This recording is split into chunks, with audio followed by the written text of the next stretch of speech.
9, 8, 7, 6, 5, 4, 3, 2, 1. Discussing everything about the afterlife and spirit world. Coming to you all the way from Ireland, it's Sandie Byrne. Hey guys, and welcome to another episode of Life After Life with me, Sandie Byrne. So in this episode, I want to chat to you a little bit about the soul group and your soul plan. And you've probably heard me mention these terms a lot. And, I just assume that everybody knows what I'm talking about. So you have to tell me sometimes if you haven't a clue what I'm talking about. So firstly, before I start, I just want to point out that, this subject matter has a heavy basis on the belief in reincarnation, or the idea of reincarnation, if you like, okay? So I know that some people don't believe in reincarnation, so I want to give you this shout out early so that you can switch off if you wish to do so, okay?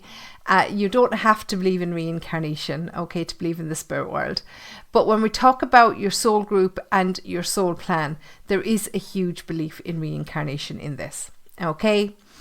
Also, I want to point out that, in a previous episode, specifically episode 123, in that episode, I explained the difference between the soul and the spirit, okay?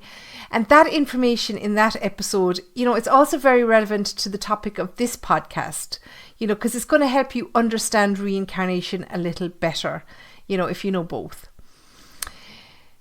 Okay, so this episode, firstly, let's talk about the soul group, okay? And, talking about this and explaining this might put a lot of your minds at ease, okay?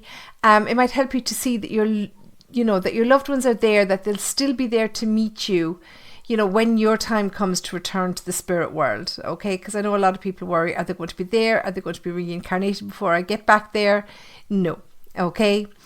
So let me explain about the soul group first. Okay, so a soul group is, your tribe, for want of a better word. They are the souls that you spend your entire lifetime with, your eternity, okay? Your lifetime and all of your reincarnations you will spend with the same group of people, the same group of souls, the same group of spirits, whatever you want to call it, okay?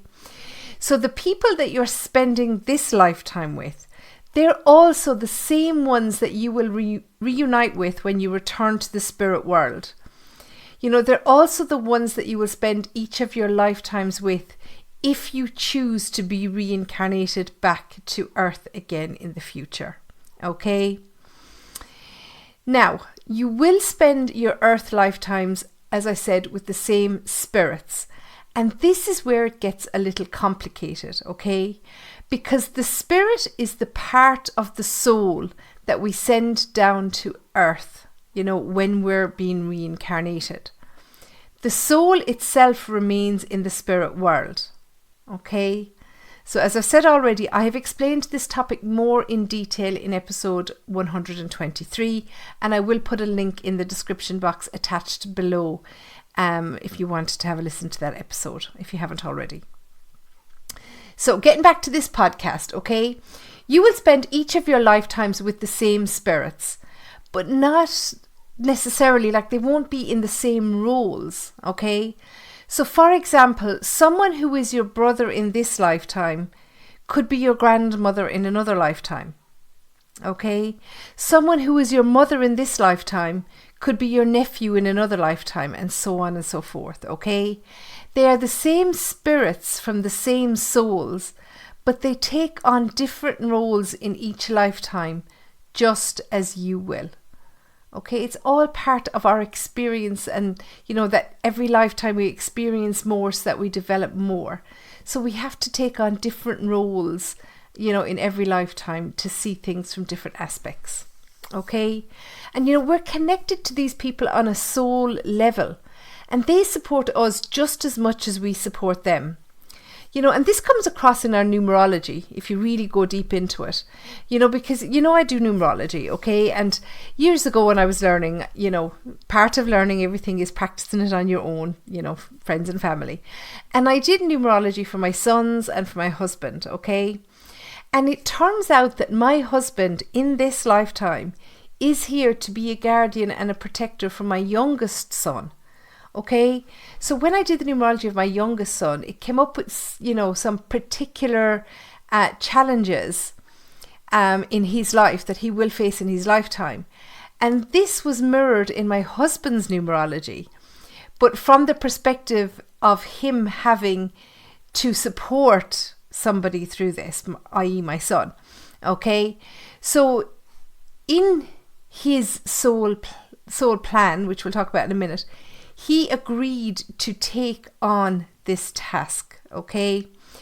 But just by seeing this in their numerology, and it came up in both of their numerologies, this just reaffirmed to me the soul connection that they have, okay? That, you know, when my son decided, or the spirit that is my son in this lifetime decided that he wanted to come back to Earth through reincarnation, as a member of his soul group, my husband decided that he would also come back with him, you know, to support him through what he'll go through in this lifetime.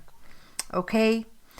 So these souls are your soul group or your soul family, as some people call them. Okay?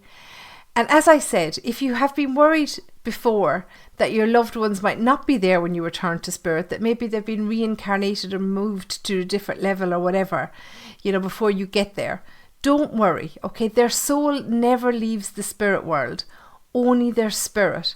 So they will always be there to greet you. Okay, so again, you'll understand this better if you listen to episode 123. Okay, so knowing what your soul group is, let's talk about your soul plan. Okay, so I'm going to start this by saying that none of us are perfect. Okay, except me, obviously. I'm joking. Okay. But, you know, there are things that all of us could be doing better in this lifetime, okay? We're not supposed to be perfect beings. So bearing this in mind, when we return to spirit and do our life review, there will absolutely, undoubtedly be things that we wish that we would have done better or could have done better or could have done differently while we were here. And sometimes these are only things that we see clearly when we return to spirit, okay? I've talked in the past, you know, about how we see things differently through different lenses and everything, okay? So I do discuss this more in episode 27, which is called Why Do Spirits Watch Over Us? Okay, and I am sorry to keep referring back to previous episodes, but you know, each topic we discuss builds on previous topics. You know, it's like a jigsaw puzzle, putting it all together. And when we put it all together, it gives us a full picture of the spirit world and the workings of the spirit world and all that, okay? So if I'm referring back to previous episodes, I do apologize, but each one builds on the last one. But I will put a link to each of the episodes that I've mentioned here in this episode in the description box below. Okay. Anyway, as I was saying, we will all identify things that we could have done better and that we'd like to change about our earthly experience. So at some point there will come a time, you know, when we're in the spirit world, there will come a time where we have to make a decision. Do we stay in the spirit world and relearn that lesson over there or atone for anything that we've done wrong over there? Or do we make a decision to be reincarnated so we can return to Earth to develop more as spiritual beings? Okay? Now, if you choose to return to Earth, as, you know, let's face it, all of us have already done because we're here again, okay? So if you do choose to return to Earth through reincarnation, then you will need to plan for it, okay? So once your decision is made, then you will sit down with your soul group, as well as your spirit guides and your guardian angels, and you will all discuss what lessons that you need to relearn or what you need to experience during your next lifetime on Earth so that you develop more as a spiritual being. Okay? And what you plan for at this meeting becomes your soul plan. Okay? It's what you have agreed to experience in this lifetime. So it's what your soul needs to experience in order to develop more spiritually. Now, if you've already had a psychic reading with me, I will have given you a numerology forecast, okay? But I will also have given you what Pythagoras called a life path number, okay? Now, I say Pythagoras because I use the original Pythagorean numerology, okay? It's the original form of numerology which has been used for more than 2,000 years, okay? So when I do someone's chart, Pythagoras has called it a life path number. Now, it doesn't matter whether you call it a life path number, a soul plan number, an anchor number, or even a lucky number, okay? Everybody has a soul plan number. And that number gives us a summary of the opportunities, the challenges, and the lessons that we will encounter in this lifetime that we're currently in. Okay? Now, if I haven't confused you enough, I want to point out that just in case any of you are sitting there thinking, that you must be bad if you've been sent back to this earth, that is definitely not the case. We only return to earth so that we can grow spiritually. Okay, because, it's everybody's hope that one day that we will, be such elevated spiritual beings, that we will become spirit guides for others who need our help. Okay, but like anything, you can only help someone with the things that you have experienced. So in order to elevate yourself spiritually to a position where you can help others effectively, then you need to experience all sides of each situation. Okay? So for example, if you are someone who, and I say God forbid, but if you are someone who gets murdered in this lifetime, there will be another lifetime where you are the person who does the murdering. Okay?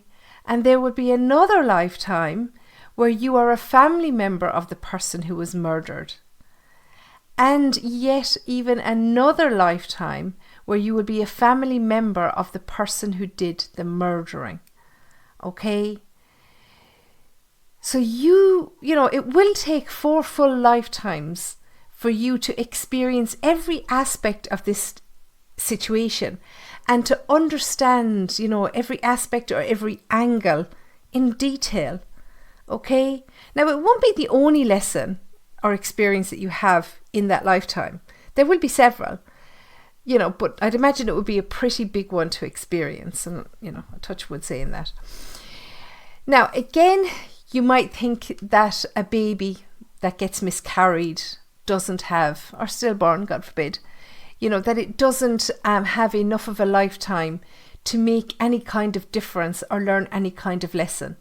But again, that's not true. Because even a baby in the womb can make a huge difference to their parents, to their siblings, and to the wider family, in general. Even if it is just by the grief that's felt after the loss. Okay? And I don't know if this saying is just an Irish saying or if it's used around the world in other countries, But here we always say only the good die young. And this isn't a saying that we just licked off the ground. There's always a meaning to sayings that were used by older generations. So in this instance, when we talk about only the good dying young, this saying comes from the fact that if we spend a long life here on earth, that was believed to be because we needed to learn or experience more, or indeed maybe we needed to atone for things that we did wrong in a past life. So we were considered maybe not so good as spiritual beings. If, however, someone died as a young person, it was deemed that they had less to learn or less to atone for in this lifetime, and therefore they didn't need to stay here as long as others. So these people who died young were considered to be more experienced or more elevated spirits, and therefore, in inverted commas, good, okay? And in talking about this, I think, it's a dead cert that I'll reach my 100th birthday, because I don't think that I'm a good spirit necessarily. But, and it's not even to say that people who live to 116, that they're not good people, okay? It's just that they made the decision that they would experience, more in this lifetime. So therefore they had to stay longer, okay? So I suppose the length of time on earth isn't an indicator of how good or bad you are, but it was just the old saying that they did view the ones who would leave this earth earlier as being, gooder, if you like, for want of a better term. Okay, I think I've confused you enough. Okay, so in summary, your soul group are the people that you spend eternity with, both in the spirit world and in each of your lifetimes or your stays here on earth, okay? Your soul plan that's the list of challenges and lessons that you agreed to take on before you returned to earth through reincarnation. Okay? So I hope that's a little clearer for you now, that you'll understand maybe a little bit more when I mention the soul plan or the soul group in the future, that you'll understand it a bit better. So thank you for listening, and for now I will say goodbye, but I will see you in the next episode of Life After Life. So until then, take care and stay safe. Discussing everything about the afterlife.